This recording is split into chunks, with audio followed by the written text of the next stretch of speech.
ನನ್ನ ಕೈ ಹಿಡ್ಕೊಳ್ಳೋದಕ್ಕೆ ನಿನಗೆಷ್ಟು ಧೈರ್ಯ? ನೀನೊಬ್ಬ ಸರ್ವೆಂಟ್ ಥರಾನೇ ಇರು. ನಾನು ಹೇಳಿದ ಅರ್ಥ ಆಯ್ತಾ? ನೀನ್ ನನ್ನ ಸರ್ವೆಂಟ್ ಅನ್ಕೊಂಡಿದ್ಯಾ? ನಾನು ಯಾರು ಅಂತ ನಿನಗೆ ಗೊತ್ತಿಲ್ಲ. ಇಲ್ಲಿ ನೋಡಿ, ಒಳ್ಳೆಯವ್ರಿಗೆ ಕಾಲನೇ ಇಲ್ಲ. ನಾನ್ ನಿನ್ನ ಗನ್ ಮಾನ್ಸ್ಟರ್ ಇಂದ ಕಾಪಾಡೋ ಪ್ರಯತ್ನ ಪಡ್ತಿದ್ರೆ ನೀನ್ ನನ್ ಮೇಲೆನೆ ಆವಾಜ್ ಆಗ್ತಿದ್ಯಾ ಗಮಂಡಿ? ಗಮಂಡಿ ಗಮಂಡಿ ಅಂದ್ರೇನು? ಅಯ್ಯೋ ದೇವ್ರೆ, ಈ ಮನೇಲಿ ಎಲ್ಲರೂ ಆ ಮಾನ್ಸ್ಟರ್ ಥರಾನೇ ಆಡ್ತಾರಲ್ಲ. ಗಮಂಡಿ ಅಂತಂದ್ರೆ ರೋಪ್ ಹಾಕೋದು. ನಾನ್ ನಿನ್ನ ಉಳಿಸೋಕ್ ಪ್ರಯತ್ನ ಪಡ್ತಾ ಇದ್ದೀನಿ, ನೀನ್ ನೋಡಿದ್ರೆ ಹೀಗಾಡ್ತಿದ್ಯಲ್ಲ. ಇದನ್ನ ಕೇಳಿ ಅರ್ಮಾನ್ ಕಣ್ಣು ಮಿಟಿಕಿಸದೆ ಆಸ್ಥಾಳನ್ನೇ ನೋಡ್ತಾ ಇದ್ದ. ಅತ್ತಿಗೆ. ಆಸ್ಥಾ ತಿರುಗಿ ನೋಡಿದಾಗ ಬಾಗಿಲ ಬಳಿ ಆಹಾನ್ ನಿಂತಿದ್ದ. ಇಂದು ಅವನು ಕಾಲೇಜಿಂದ ಬೇಗನೆ ಮನೆಗೆ ಬಂದಿದ್ದ. ಅತ್ತಿಗೆ, ಅಣ್ಣ ಇಲ್ಲಿ ಇಲ್ಲ ಅಂದ್ರೆ ನೀವ್ ಯಾರ ಜೊತೆ ಮಾತಾಡ್ತಾ ಇದ್ದೀರಾ? ಆಹಾನ್ಗೆ ನಿಂತಿದ್ದ ಜಾಗದಿಂದ ಆಹಾನ್ಗೆ ಕೇವಲ ಆಸ್ಥಾ ಅರ್ಧ ಮಾತ್ರ ಕಾಣಿಸ್ತಾ ಇದ್ಲು. ಅವನು ಅಲ್ಲಿಂದ ಮುಂದೆ ಬಂದು ನೋಡಿದಾಗ ಆಹಾನ್ ಸಹ ಅಲ್ಲೇ ಇದ್ದ. ಅದನ್ನು ನೋಡಿ ಅವನಿಗೆ ಗಾಬರಿ ಆಯಿತು. ಅದೇ ಗಾಬರಿಯಲ್ಲಿ ಅವನು ಹೇಳಿದ, ಅತ್ತಿಗೆ, ನನ್ ಮಾತಿನ ಅರ್ಥ ಅಂದ್ರೆ ಮೇಡಮ್ ದಯವಿಟ್ಟು ನೀವು ಒಳಗಡೆ ಬನ್ನಿ.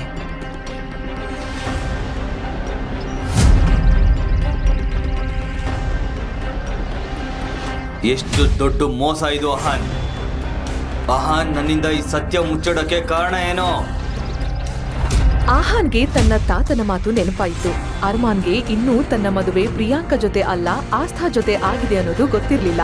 ಆದ್ರೆ ಈಗ ಅದು ಅವನ ಮುಂದೆ ಬಯಲಾಗಿದೆ. ಬ್ರದರ್, ನಾವೆಲ್ಲ ಎಕ್ಸ್ಪ್ಲೈನ್ ಮಾಡ್ತೀವಿ, ಒಂದು ಅವಕಾಶ ಕೊಡಿ.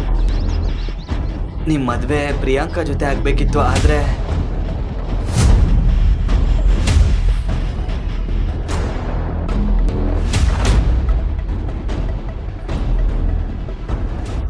ಆಹಾನ್ ಮದುವೆಯ ಸಂಪೂರ್ಣ ಸತ್ಯವನ್ನ ಅರ್ಮಾನ್ಗೆ ಹೇಳುತ್ತಿದ್ದಂತೆ ಅರ್ಮಾನ್ಗೆ ತುಂಬಾ ಕೋಪ ಬಂತು. ಅವನು ಏನು ಮಾಡುತ್ತಾನೋ ಎಂಬ ಭಯ ಅವನ ತಮ್ಮನಿಗೂ ಸಹ ಇತ್ತು. ಇನ್ನೊಂದು ಕಡೆ ತಾನು ಜಗಳ ಆಡುತ್ತಿದ್ದ ವ್ಯಕ್ತಿ ಅರ್ಮಾನೇ ಅನ್ನೋದು ಗೊತ್ತಾದ ತಕ್ಷಣ ಅವಳಿಗೆ ಭಯ ಹೆಚ್ಚಾಯಿತು. ಆದ್ರೆ ಈಗಾಗ್ಲೇ ತಡವಾಗಿತ್ತು. ಅರ್ಮಾನ್ ತನ್ನ ಜೇಬಿಗೆ ಕೈ ಹಾಕಿ ಗನ್ ಹೊರತೆಗೆದ. ಅರ್ಮಾನ್, ಏನ್ ಮಾಡ್ತಾ ಇದ್ದೀರಾ? ನನಗೆ ಸುಳ್ಳು ಹೇಳಿ ಮೋಸ ಮಾಡೋ ಜನ ಅಂದ್ರೆ ಅಸಹ್ಯ. ಮತ್ ನನ್ಗೆ ಮೋಸ ಆಗಿದೆ. ಹೀಗೆ ಹೇಳಿ ಅರ್ಮಾನ್ ಟ್ರಿಗರ್ ಅನ್ನ ಒತ್ತೆ ಬಿಟ್ಟ. ಭಯದಿಂದ ನಡುಗಿದ ಆಸ್ಥಾ ಜೋರಾಗಿ ಕಿರುಚಿ ಅಲ್ಲೇ ಮೂರ್ಛೆ ಹೋದಳು.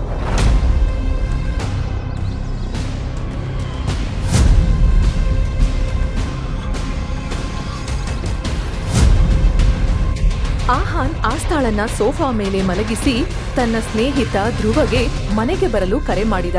ಧ್ರುವ ನಗರದಲ್ಲೇ ಪ್ರಸಿದ್ಧ ಸರ್ಜನ್ ಮತ್ತು ಡಾಕ್ಟರ್ ಆಗಿದ್ದ. ಆಸ್ಥಾಳ ಸ್ಥಿತಿಯನ್ನು ನೋಡಿ ತಾತ ಅರ್ಮಾನ್ಗೆ ಹೀಗೆಂದು ಹೇಳಿದರು,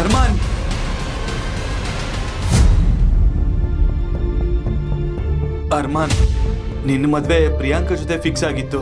ಆದ್ರೆ ಅವಳು ಮದ್ವೆ ಆಗೋ ಕೊನೆ ಕ್ಷಣದಲ್ಲಿ ಓಡೋಗಿದ್ಲು. ಅದರಿಂದ ನಿನ್ನ ಮದುವೆನ ಅವಳು ಕಸಿನ್ ಆಸ್ಥಾ ಜೊತೆ ಮಾಡ್ಬೇಕಾಯ್ತಪ್ಪ. ನೀವು ತುಂಬಾನೇ ದೊಡ್ಡ ತಪ್ಪು ಮಾಡಿದ್ರಿ ತಾತ. ನೀವು ಆ ತರ ಮಾಡಬಾರ್ದಾಗಿತ್ತು. ಹೀಗೆ ಹೇಳಿ ಅರ್ಮಾನ್ ಕೋಪದಿಂದ ತನ್ನ ರೂಮಿಗೆ ಹೋದ. ಧ್ರುವ ಬಂದು ಆಸ್ಥಾಳನ್ನ ಚೆಕ್ ಮಾಡಿ ಅವಳಿಗೆ ಇಂಜೆಕ್ಷನ್ ಕೊಟ್ಟ. ಚಿಂತೆ ಮಾಡೋ ಅಗತ್ಯ ಇಲ್ಲ, ನಾನು ಮೆಡಿಸಿನ್ಸ್ ಕೊಟ್ಟಿದ್ದೀನಿ. ಅತ್ತಿಗೆಗೆ ಸ್ವಲ್ಪ ಹೊತ್ತಲ್ಲಿ ಪ್ರಜ್ಞೆ ಬರುತ್ತೆ. ಧ್ರುವನ ಮಾತು ಮುಗಿತಿದ್ದ ಹಾಗೆ ಅರ್ಮಾನ್ನ ರೂಮ್ನಿಂದ ಮತ್ತೊಂದು ಗನ್ ಶಾಟ್ ಶಬ್ದ ಕೇಳಿಸ್ತು. ಎಲ್ಲರೂ ಬೆಚ್ಚಿ ಬಿದ್ದರು. ಅವರು ಅರ್ಮಾನ್ನ ರೂಮ್ ಕಡೆಗೆ ಓಡಿ ಹೋದರು. ಅಲೋಕ್ ಸಿಂಘಾನಿಯ ಬೆವರಿನಿಂದ ಮುಳುಗಿ ಹೋಗಿದ್ದರು. ಅರ್ಮಾನ್ನ ರೂಮ್ ಹೊರಗೆ ಓಡಲು ಕೂಡ ಅವರಿಗೆ ಶಕ್ತಿ ಇರಲಿಲ್ಲ. ಅವರು ಒಳಗೆ ಹೋದಾಗ ಅರ್ಮಾನ್ನ ಕೈಯಿಂದ ರಕ್ತ ಬರುವುದನ್ನು ನೋಡಿದರು. ಅರ್ಮಾನ್ ಬ್ರೋ, ಏನಿದು? ಧ್ರುವ್ ನೋಡು, ಇದು ಹೇಗೋ ಕಷ್ಟಪಟ್ಟು ರೂಮ್ ತಲುಪಿದ ತಾತನಿಗೆ ಅವನ ಕೈಯಲ್ಲಿ ರಕ್ತ ನೋಡ್ತಿದ್ದ ಹಾಗೆ ಜ್ಞಾನ ತಪ್ಪಿ ಬಿದ್ದೋದ್ರು. ಧ್ರುವ್, ತಾತನ್ ನೋಡು.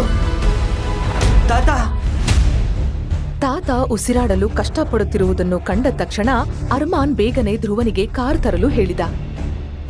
ತಾತ ಅರ್ಮಾನ್ ಮತ್ತೆ ಉಳಿದವರು ತಾತನನ್ನ ಕರೆದುಕೊಂಡು ಹೋಗುವಾಗ ಆಸ್ಥಾಗೆ ಇನ್ನೂ ಪ್ರಜ್ಞೆ ಬಾರದಿರುವುದನ್ನು ನೋಡಿದರು. ಪ್ರಜ್ಞೆ ಇಲ್ಲದೆ ಆಸ್ಥಾ ಇನ್ನೂ ಕೂಡ ಸೋಫಾ ಮೇಲೆ ಮಲಗಿದ್ದಳು.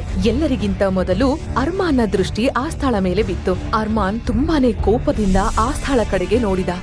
ತಾತನ್ ಈ ಪರಿಸ್ಥಿತಿಗೆ ನೀನೇ ಕಾರಣ. ಇದಕ್ಕೆ ನಾನ್ ನಿನ್ಗೆ ಸರಿಯಾಗಿ ಪಾಠ ಕಲಿಸ್ತೀನಿ.